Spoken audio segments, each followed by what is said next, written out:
Coming from a place of pain, addiction, broken choices, felt like the end of this man's story, but it wasn't. This podcast is in the journey in the life of a brother, from rock bottom to redemption, from chaos to clarity. Through his faith in Jesus, he has found a way. If you're struggling or you like testimonies, you're in the right place. Stop searching. Tune in for the next half hour, 45 minutes. We've got brother Scott Freeman on the cast today. Today is Friday. I don't know. We're recording this earlier in the week. I'm getting too old to figure out what day of the week it is, brother. How are you today? Well, how are you? I'm not doing too bad. So everybody, this is Scott Freeman. He is he's been part of Whole Truth for a little while. We'll get into his story. I don't want to do all the talking. But this is the life story and redemption of Scott. It was awesome hanging out with you earlier today. I always treasure hanging out with the guys one-on-one, and just conversing. So how is your day going today before we jump into it? My day is a little chaotic, but I enjoy the chaos and the frenzy because it just it's competition. Sometimes chaos is competition, so I like the little competition. It lets me know I'm alive still. Also, right. Get a little emotions going is not a bad thing. That drop-in center, I tell you what, the drop-in center is making a hit. The word's getting out, and people are coming by. So, all right. Well, it's lunch hour on Friday. Let's get right into it. So we're going to dive into the story of you. I will be guiding somewhat this one. So, we always like to begin at the beginning because I'm a firm believer, and I know you are too, that that childhood matters too in teenage years. So we just kind of go from the beginning. So, from my understanding, you were born in Rhode Island. yes. Okay. Yes. And then you quickly moved to Ohio. Yes. Okay. And then tell us kind of like a little bit about your time as an early kiddo in Ohio. I was born to a single mother, a hard-working single mother who, I was her only child, and I was her only child forever. So I'm my only child. I was my mother's only child always. But I was born into a single mother who had a lot of males who really liked and enjoyed her company. So I seen a lot of different things, a lot of interesting and different things growing up as I was coming along. That song, I Want to Be Your Man by Roger Troutman, I was told over and over was written to her, so, just touched a little bit about the death and what my mother could possibly have been in her life, so. But like I said, I was originally born in Rhode Island, moved to Columbus, Ohio. Then our family was from Middletown, Ohio, and I grew up in Middletown, Ohio for the majority of part of my life. I had a brief stint in Colorado, where I was in Colorado for a while, but we came back to Ohio after a brief stint in Colorado. So I really just born and bred in Middletown, Ohio. So went to elementary school in Middletown. Yes. And lived in Middletown. Lived with mom. Mom had a husband or boy, and then she moved. I remember you were talking. Moved to Denver. Kid, right? Yeah, she went. That was her first husband. We went to Denver to go out to be with him. Her first husband. So we went out there and lived with him. He was. We went out there and we stayed with him for a while. And then we came back to a guy that she eventually ended up marrying maybe 15 years later. So when you moved to Denver, you were under 10 years yes. old. But you only stayed there for a couple of years, correct? Yeah, it was a real brief stint. I was long enough to do a school year. A whole school. Okay, gotcha. Yes. And then you come back and you move back to Middletown. Yes. Okay, and you were about 11 or 12-ish? 7th grade? Yeah, 7th grade. Most definitely 7th grade, 11, 12-ish, yes. Okay, so you're back. All your friends are back in the same area. So leading up to this point, you're back in Middletown. You've left. You've come back. Obviously, the guy stayed out in Colorado. You guys came back without you moved out there for somebody and then you came back, right? Without the person. You came back without the person, yes, but return to a similar person. Okay, so it reminds me of that men's conference we went to about the fathers. Yeah. Yes. The Petros. Yeah. Okay, so you come back.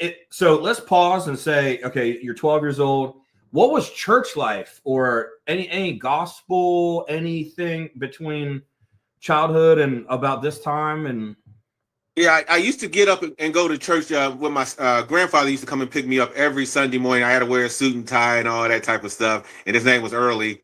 And he used to lead he was a deacon, so he led the prayer in church. And every Sunday morning when he got ready to lead the prayer, everybody in the church would basically know his prayer, because he was going to start out with early one Sunday morning. And you hear everybody in the church saying early one Sunday morning.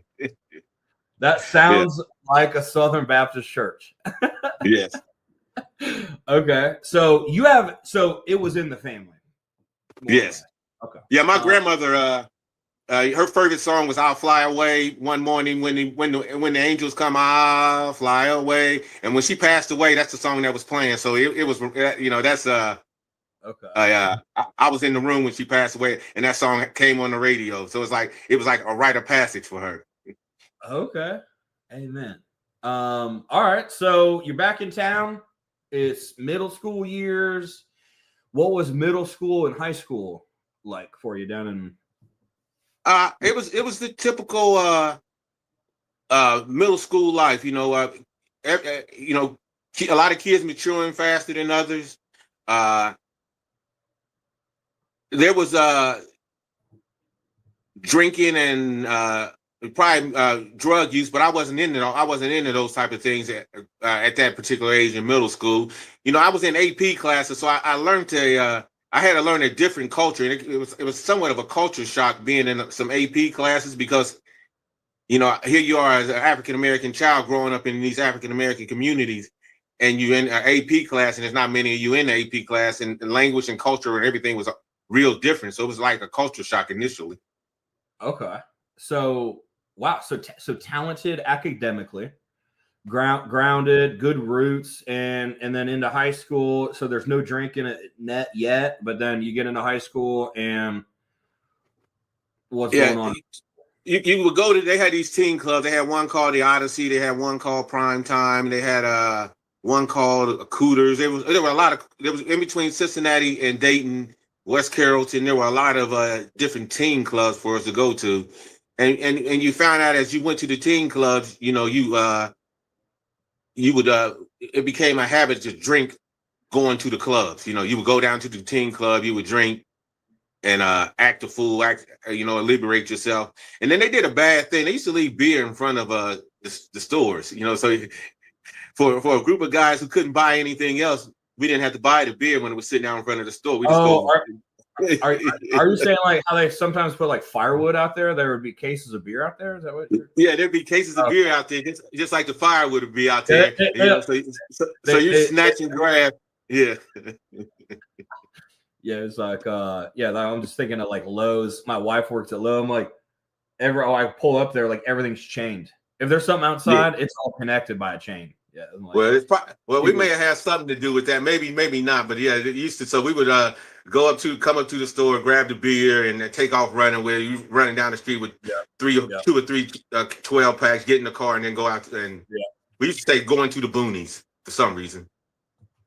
All right. Well, tell me. So high school comes along, and you guys are kind of starting to dabble into drinking a little bit. Tell me about like what was your drinking like? Were you going to church in high school? Like what? When did you start to feel like maybe there was something off about alcohol, or kind of what was the next phase like after? I went to church every Sunday still. I was either going, there was a church in Middletown called Town Boulevard. You can still see it from 75. And they drove a bus around town. So they used to come and pick you up, and everybody seemed like they wanted to go out to Town Boulevard. So it was more of a social event for young children, for teenage children. So we would all go out there, a lot of dating and girlfriends and all that type of stuff. So I did that. And then the long arm of the law caught me, and I ended up incarcerated. You know, and incarceration. You know, you would think you being outside of prison, you would see a lot of different about. You will find out a lot about religion, but inside of prison, it's like a encyclopedia of 5,500 different religions and that people are practicing all at once. So you try to explore and dabble and try to get understanding. You know, so sometimes you can make a lot of wrong choices just because the nuance of something. Right. I understand. They're all privately owned, so they can't tell you what to do. So it's well, they can tell you what to do, but not as far as reading material, I guess is concerned. So okay, so that happened in high school or right after high school is what you're talking about?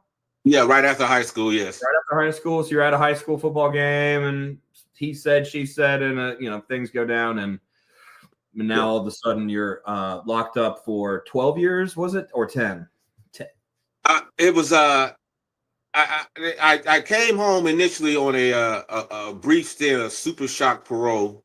I went home for 20 days drinking again, and I ended up right back in there, and that's when I ended up with doing all the extra time. You know, the judge said he was gonna make certain I did all the time. He said he's gonna make certain I served my sentence, and I served my sentence. Okay, so while you were in there, were you going to chapel, or and you said it sounds like you were kind of reading all over the place, but yeah, I explored a lot of different ways of life when I was in there. You know, from Islam to Christianity to Hebrew Israelite. I explored. I mean, I didn't not saying I got deeply involved in any of it, but I explored the outsides of it. I would read the books and all that type of other stuff, and did a lot of comparison and all those type of other things. So I was a wandering soul. Okay, getting wise. You're reconning is all that is. That's a recon event. Okay, so life dramatically changed. So there's no hard drug use. So you know, if you're watching this, you're watching this one, you've watched all of them. I think this is the 6th one.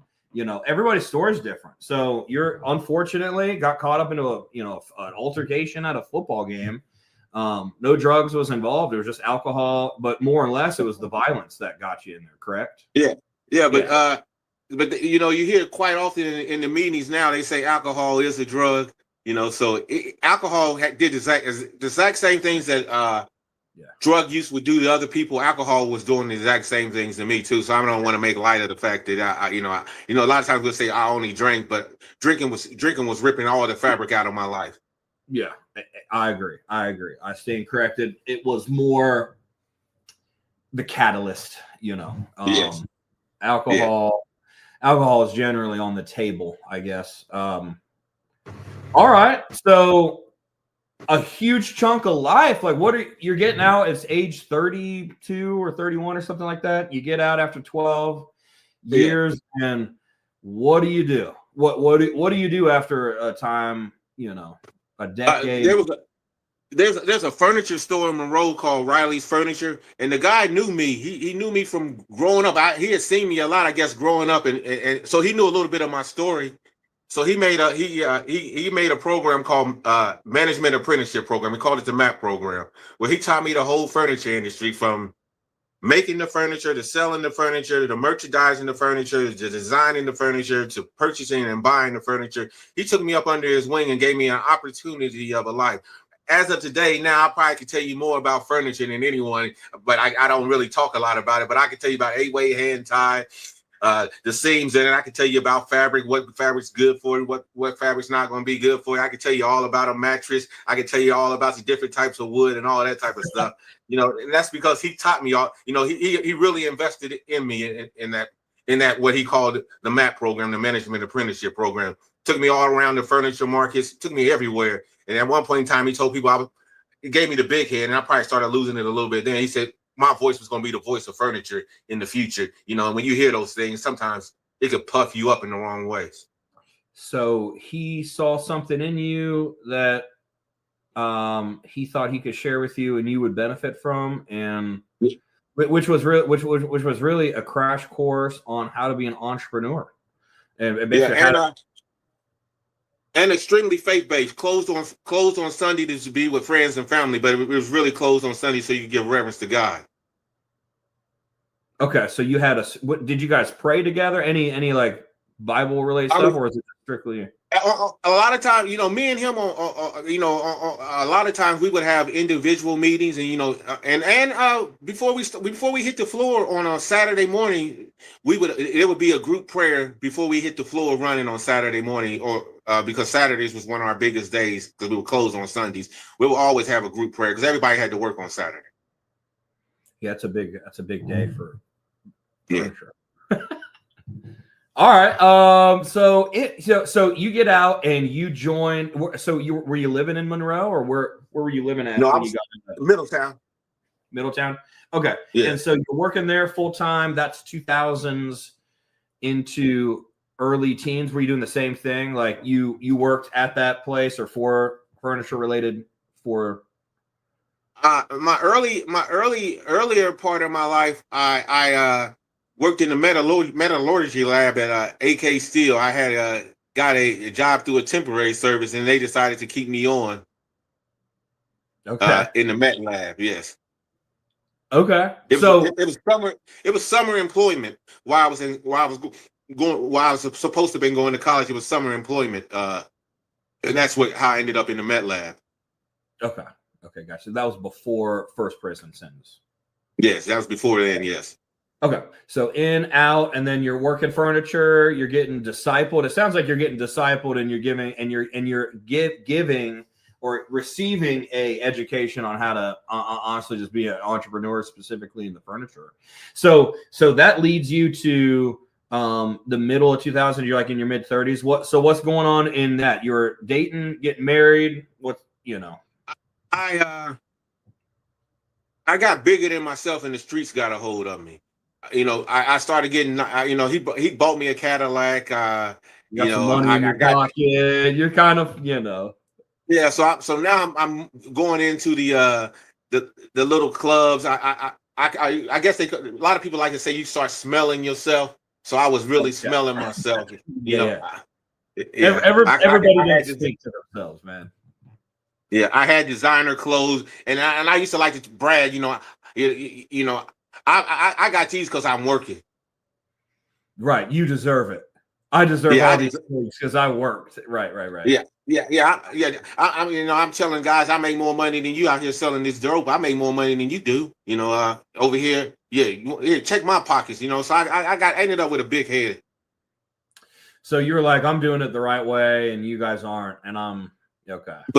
But God will humble. So you're at these clubs. And I'm a business owner. You're kind of leveraging that to, I got you. We could connect the dots there. Yeah. Okay, so you kind of just running and ripping. No spirit. You're working for a guy that's really deeply caring about you, but you're also kind of living how you want on a Friday night too. So yeah, the streets had it. So let's say the inevitable, and this is in the rooms at church, everybody says this, I know idling seems like it's nothing, but idling is really backsliding. And if you're not moving forward, you might as well be moving backwards. And so the life of kind of winging it, per se, kind of caught up with you. And kind of let's kind of go over that. You moved to Louisville to do that. You move home. And then I wanted to talk about the night on the highway. So what was leading up to the night there? So kind of let's a lot of pain. You got home from first prison sentence, crash course, moved to Louisville, and then moved back. It was a lot of pain and heartache. I thought me and my oldest daughter at one point in time, we had a great relationship, then it just fell apart. So I did a lot of things in attempts to be in her life, and she had graduated from college, and I came back here to watch her graduate from college, and she really didn't want to have anything to do with me. So after I get done, after the graduation's done, I'm extremely depressed. So what if somebody that's depressed who doesn't really know that they have a substance abuse problem, who doesn't know that drinking is really bad for them. You know, I go talk to the bottle. You know, so I get on the freeway and start talking to the bottle, driving back to Louisville, and I didn't make it back to Louisville. Didn't make it back to Louisville. So if we could summarize that, you were trying to pursue the woman in your heart you should have always pursued, and she ended up rejecting based on, and you're now in your feelings screaming down the highway, basically. Yeah, it was my daughter. It was at her graduation. She didn't want anything to do with me. Yep. Rejection. Yeah, she graduated. Yeah, she graduated from college, and she basically looked at me like, "Why are you here?" You know, and I'm like, I made a super effort to get all the way here, and then she says, "No, you didn't make an effort to get here to see me. You made an effort here to get to see mom, because it's always been about mom."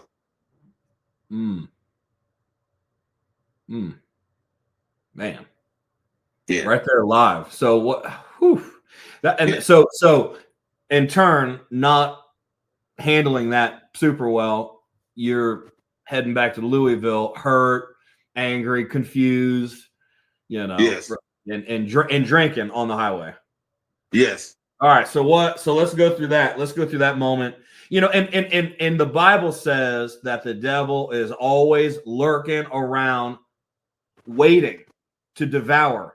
So there's always these moments where I always feel like in a moment of weakness, which is really a moment of emotion, is when Satan really comes after you, is when you're emotional because you have no guard.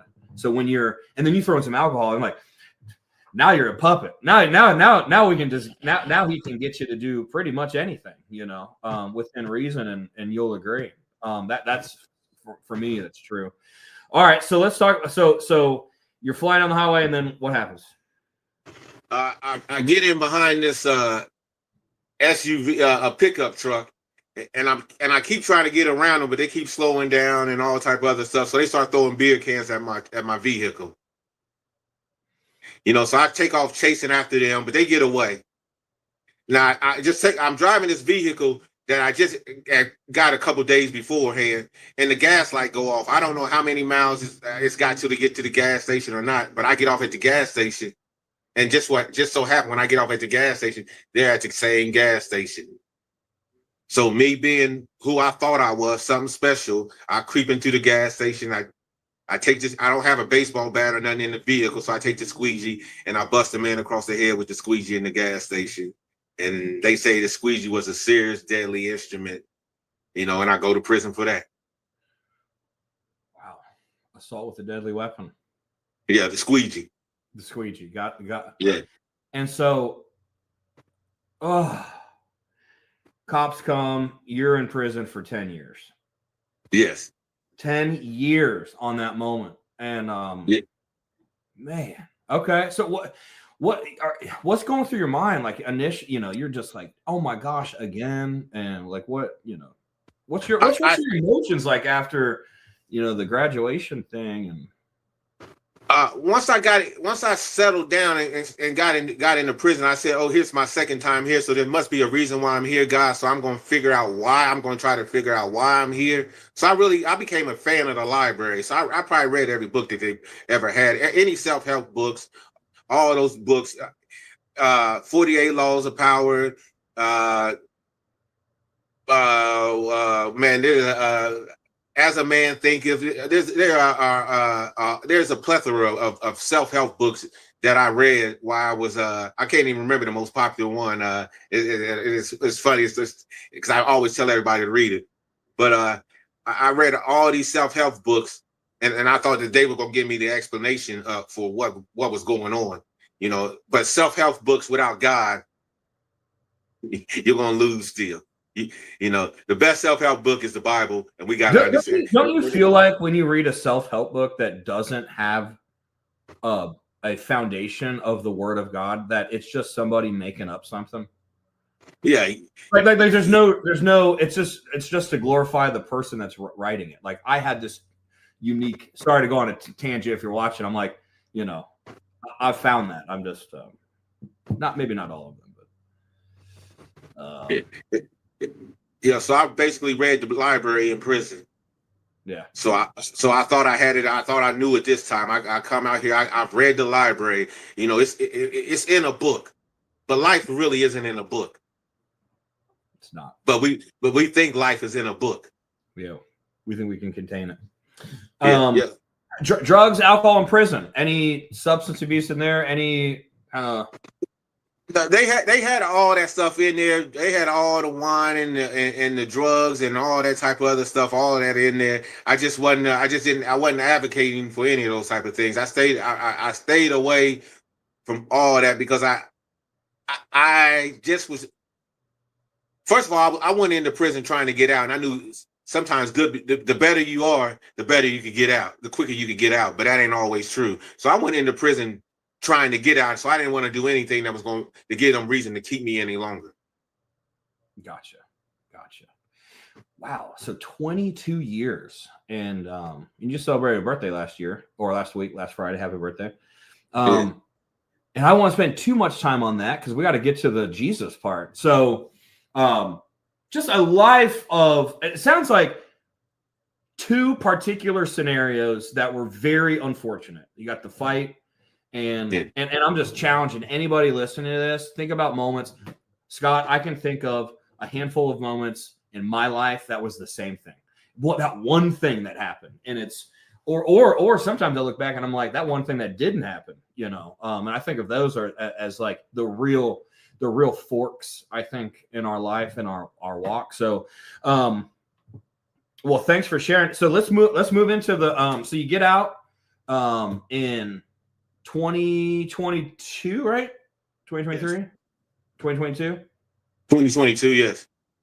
All right. And then still there was a little bit of trickle kind of alcohol use. And then what was the moment? Like, walk us through that kind of inception of like, when were you calling it quits? What happened? Tell us about that moment. The moment that really made me say that I was going to quit. Someone told me I was living in the men's gateway here in Dayton, men's shelter. I was getting up, going back and forth to one of those little jobs they had, coming back drinking. You know, I was just going out, going to work to drink. And someone very important in my life told me, we were having a conversation. She said, "Do you think I'm going to wait for you forever?"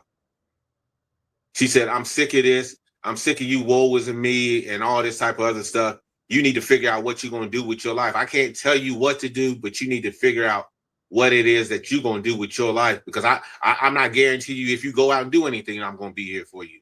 I'm not guaranteeing you anything, but you are better than what you're showing us here, and you need to figure out what to do about to make you a better person, because you're way better than what you're showing right here." And it struck a chord in me. Sometimes God will send one person to say a message to you, and that one hits you. Did you know it was from God? Did you think in your mind, like, man, who is this talking this? Or were you like, man, I need to hear more of this? I didn't reference God in that moment, because I was praying regularly at that time, but I didn't reference God. I wasn't deep enough to understand that was God in that moment. I just knew I'd been crying out for help, and help came. I sought the Lord, and He heard, and He answered. That's it. Yeah, I know. All right, so this stranger speaks into your life. Really, honestly, speaks into the soul of you, and it's challenging your pretty much sounds like everything that you ever knew about anything. You know, what are you going to do? And you started turning. It sounds like, I don't want to take the words out of your mouth, but you know, kind of keep going there. Yeah, I was in treatment probably 3 days after that, and I've had a. Where'd you go? Where'd you go? Tell the listener. Where'd you go? I originally went to the coach. Okay, the coach. I went to the coach, and I ended up at the coach in Xenia, out on a little farm they had, or the old schoolhouse is what they call it. I went out there and I did my residential treatment with the coach for a while. And then from the coach, I thought you have to go, you have to eventually you need a place to go after that. And sober living was my option or my choice. And I thought I had signed up to come to Whole Truth, but I ended up in the LIT program in Cincinnati. And it's a great program, but it was too far for me and it wasn't working for me. And I reached back out to Whole Truth and they said, if you could get here, we got a bed for you. So from Cincinnati, I used my insurance, told them I had a doctor's appointment. It's not funny, but I told them I had a doctor's appointment in Dayton, packed up all my clothes, and they brought me from Cincinnati to Dayton for a doctor's appointment, which it was, to Whole Truth. And I've been at Whole Truth ever since then. that might be the all-time best fib ever. Because it was required to get the good choice out of there. So hopefully that's funny. Hey, sometimes you got to do what you got to do. Yes. It ain't going to come get you. You got to go get it. So, and that was a couple years ago. Me and you were similar in times. I think I got like a month, maybe. I think we decided that, but yes. Tell us this. So you come here, you get whiplashed by Whole Truth, it's 8 a.m. devote. I mean, you got all this stuff going on. What this is what I want to know. What was your spiritual life when you got here, and what is it like now? My spiritual life. I had started there was a guy called Reverend Ron who came in to coach. So he had started this discipleship program. So I was doing a discipleship program when I was at the coach already. And so church was adamant. It was in me, but my relationship with God has done it just completely changed because first of all I surrendered. I surrendered my wills and my ways and my thoughts and my ideals all to what God has to say. And then I look at my instruction manual. Everything in life comes with an instruction manual. We think as humans that we don't come with an instruction manual, but the Bible is the instruction manual for humans. And anything that we got going on with us, if we go look in the instruction manual, sometimes it's in Genesis, and sometimes it could be in Exodus, but there's the answer is in there. But sometimes we don't know how to search for the answer. And so I got in my instruction manual, and my instruction manual has been working fabulous for me. And I allowed myself to be loved. A lot of times we don't allow ourselves to be loved. It was odd for me when I got to Whole Truth. You hear other men say, I love you. I love you. I'm like, yeah. I feel like my friends tell me they love me more than my wife does. Yeah. But now if they walk out the room without telling me they love me, I'm like, what I did? What have I done wrong? Yeah, he's like, what did I do wrong now, bro? He's like, he said, you give me something to drink, bro? Are we on the outs? Are we on the outs? Yeah. And it took a while for me to start to say it back because I had prison in me. Yeah. But God, I prayed on it, and God, he washed away all the prison and all that type of other stuff. So it's nothing now for me to tell another man I love him, and I love him, for the sake of God. I had to remove stigmatism and all that type of other stuff because being in there for so long, it doesn't just come off of you. You got to fight to get that stuff off of you. Amen. You got some. Yeah, I agree. It's a risky leap of faith to pursue God when you're being edified at the same time, because a lot of times you'll hold it when you should just raise your hand and drop it. And so what I can tell you, Scott, before this, man, your story is wonderful. It is a wonderful story of what can go wrong, but what can go right. Honestly, and you have such a simple thought about God, and it's just God is the instructor. He made you. Why would I look elsewhere, for any sort of help? All right. So what have you accomplished? Let's talk about this. What in your spiritual life now is what you're saying is now you've started reading the Bible, and that's why your spiritual life has kind of taken off. Is that what you're? I grew up on the Bible. But the thing was, a lot of times we grew up on the Bible. We grew up on the words of the preacher. So he could tell you anything. Yeah. now I don't just grow up on the words of the preacher, because when you tell it to me, I'm also researching it. So I just don't. Because a lot of times verses are quoted out of context.